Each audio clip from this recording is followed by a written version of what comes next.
In a quiet, sleepy town nestled between rolling hills, there was a small house on the corner of Maple Street. The house was modest but had a warmth about it, a sense of belonging that made it a home. It had a beautiful garden out back with flowers in full bloom and trees that stretched high into the sky. And in that house, there once lived a man named Thomas and his loyal dog Max. Max was a large, shaggy golden retriever with a gentle heart and a loving spirit. He was the kind of dog who would follow Thomas everywhere, from the moment he woke up to when he finally lay his head down at night. They were inseparable, sharing every meal, every walk and every quiet moment in the house. Thomas would sit by the fire at night with Max resting at his feet, and they would enjoy the peace of each other's company. It was a bond that seemed unbreakable, as though nothing could ever come between them. But one fateful day everything changed. Thomas was called away to work in another city, and though he promised Max he would be back soon, life had other plans. His work became more demanding, his trips longer, and the promises he made to his dog slowly faded into the distance. 4 months, Max waited by the door, watching with hopeful eyes, his tail wagging at every sound, convinced that his beloved owner would walk through the door any moment. He waited in the garden, staring down the road, waiting for the familiar car to turn the corner, for the sound of Thomas's voice calling his name. Days turned into weeks, weeks into months, and still there was no sign of Thomas. Max would sit by the window, his eyes glued to the horizon, hoping for a glimpse of his owner's return. He continued to wait patiently, never losing hope. In the quiet of the house, Max's loyalty never wavered, and though he missed the warmth of Thomas's presence, he still believed that one day his owner would come back for him. As the years went by, the house began to change. The once vibrant garden became overgrown, and the windows grew dusty with time. But Max never stopped waiting. Every day without fail he would go to the front door and sit there, looking out with longing eyes, hoping to see Thomas again. He became a fixture in the neighborhood, a quiet reminder of the power of loyalty and love. People would pass by and smile at the dog, but no one truly understood the depth of his devotion. One winter, a snowstorm hit the town, covering everything in a thick blanket of white. The streets were empty, the town quiet, but Max was still there. He had made his way to the front steps, his paws sinking into the snow, his fur damp from the cold. His eyes were fixed on the road, waiting for something, anything that might signal Thomas's return.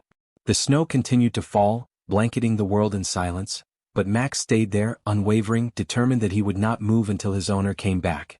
The townspeople began to notice the dog's devotion, and many would stop and leave food for Max, hoping to ease his loneliness. But no one could replace the one thing Max truly wanted. His best friend, his companion, the man who had once loved him so deeply. Years passed. The house on Maple Street had become more worn, its paint peeling and windows cracked. The garden had long since been overtaken by weeds, and the mailbox was barely standing. But through all of this, Max still waited. His fur had grayed at the edges, and his once boundless energy had faded. His body was no longer as strong as it had been in his younger days, but his heart remained as faithful as ever. Then one summer day something incredible happened.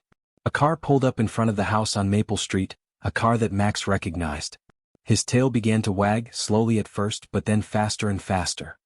His heart pounded in his chest as he leapt to his feet, the years of waiting and longing finally about to pay off. The door of the car opened and out stepped a man, older now, with graying hair and a tired smile. But it was Thomas. Max's heart soared as he recognized the man who had been the center of his world for so many years. Without thinking, Max bolted toward him, his legs moving faster than they had in years. The man, too, seemed to move in slow motion, his face filled with shock and disbelief. Thomas knelt down as Max reached him, and in that moment all of the years of waiting, of uncertainty, of loneliness, melted away. The two of them reunited, just as if no time had passed at all. Tears welled up in Thomas's eyes as Max licked his face, jumping around him in pure joy. The man whispered his dog's name as if afraid to believe that it was really happening. "Max," he said softly. "I'm so sorry. I never meant to leave you. I never meant to make you wait this long."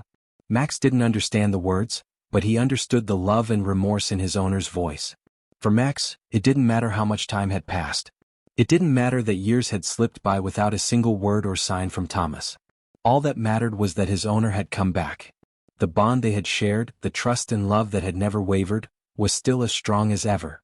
And in that moment, Max knew that he had never truly been abandoned. Thomas stood up, holding Max close, and for the first time in years, Max felt whole again. He was home, surrounded by the love of the one person who had always been there for him. They had both changed, but in some ways they were the same. The years apart had made them appreciate each other even more. Max's days of waiting were finally over, but his journey wasn't just about the moment of reunion. It was about the years of loyalty, of unwavering devotion, and of a love that didn't need words to survive. Max had waited, not out of obligation, but because he knew that the love they shared was worth the wait. Over the years that followed, Thomas and Max enjoyed the time they had left together. Thomas made sure to never leave Max's side for long again, and every moment they shared was treasured. Max had found his peace, knowing that his owner had come back for him, and Thomas had found redemption in the eyes of the dog who had never stopped waiting for him. As time passed, Max grew older and his body grew weaker. But his spirit remained strong. He had finally been reunited with his owner, and he had lived out his remaining days surrounded by love. When Max passed away, the whole town mourned. They had watched him wait for years, and they knew that he had waited for one thing: love. And in the end he had found it. The house on Maple Street, once again empty of its canine companion, now stood as a symbol of love and loyalty. The garden, though overgrown, was still beautiful in its own way. And though Max was no longer there to greet anyone who passed by, his memory lived on in the hearts of everyone who had witnessed his devotion. Max's story was a reminder that love doesn't come with conditions, and that sometimes, even the most patient hearts have to wait for what's meant to be. And for Max, that wait had been worth every single moment. The biting wind whipped through the desolate train station, swirling fallen leaves and scraps of discarded paper around the worn wooden benches. An old dog, his fur matted and his eyes clouded with age, huddled against one of the benches, seeking a meager shield from the relentless chill. He had been there for years, a fixture in the station's landscape, a silent sentinel waiting for a train that never seemed to arrive. His name was Hatchie, though few remembered it anymore. Most just called him the station dog. Hatchie wasn't always old and weathered. Once he was a vibrant, energetic puppy, full of boundless enthusiasm and a playful spirit. He belonged to a kind, gentle man named Professor Isaburo Ueno, a respected academic at the nearby university. Their bond was immediate and profound. Every morning, Hatchie would accompany Professor Ueno to the train station, a ritual they both cherished. The professor would pat Hatchie's head, offer a kind word, and then board his train, while Hatchie would patiently wait, his tail wagging expectantly, until the professor returned in the evening. Their days were filled with simple joys. Morning walks through the quiet neighborhood, playful games in the park, and quiet evenings spent by the fireplace. Hatchie was more than just a pet. He was family, a loyal companion who filled Professor Ueno's life with unconditional love. He was a constant presence, a furry shadow who followed the professor everywhere, his devotion unwavering. One crisp autumn afternoon, as Professor Ueno prepared for his usual commute, Hatchie seemed unusually restless. He whined softly, circling the professor's feet, his tail wagging nervously. Professor Ueno chuckled, thinking it was just Hatchie's usual excitement for their daily walk. He patted Hatchie's head reassuringly and told him he'd be back soon. Little did he know that farewell would be their last. At the university, Professor Ueno suffered a sudden and fatal heart attack. He passed away quickly without a chance to say goodbye. News of his death spread rapidly, reaching the small community and the train station, where Hatchie waited patiently, unaware of the tragedy that had befallen him.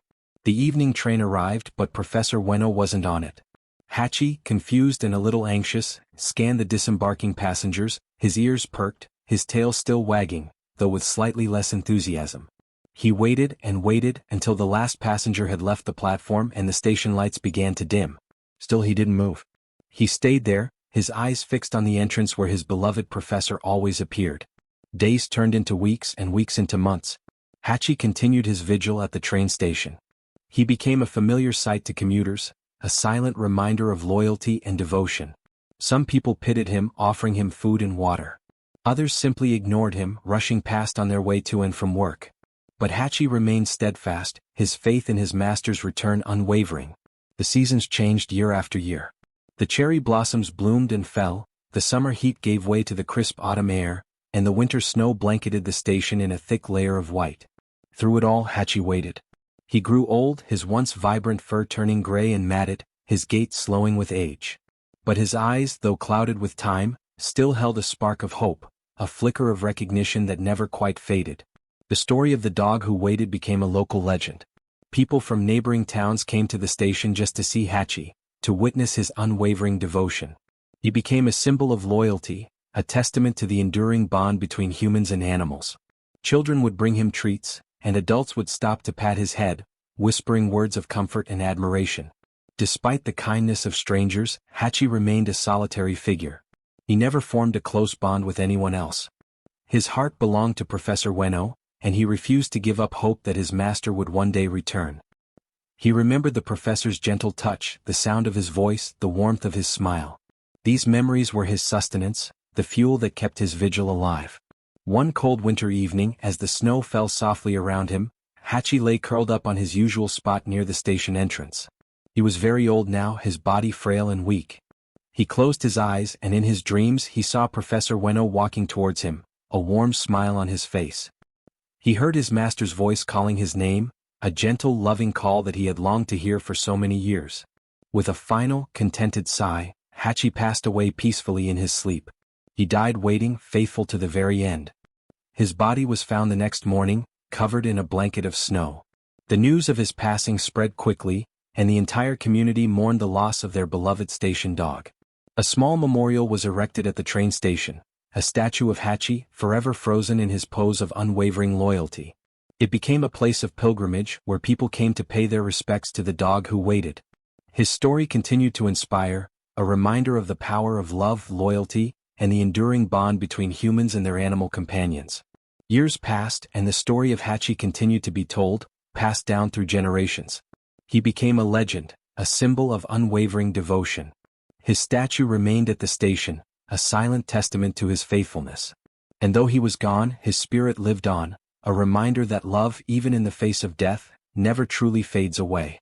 The train station, once just a place of comings and goings, became a place of remembrance, a place where people paused to reflect on the enduring power of love and loyalty, all thanks to the dog who waited. Hachi's legacy lived on, a timeless tale of devotion that touched the hearts of all who heard it. He waited, and in his waiting he taught the world the true meaning of loyalty.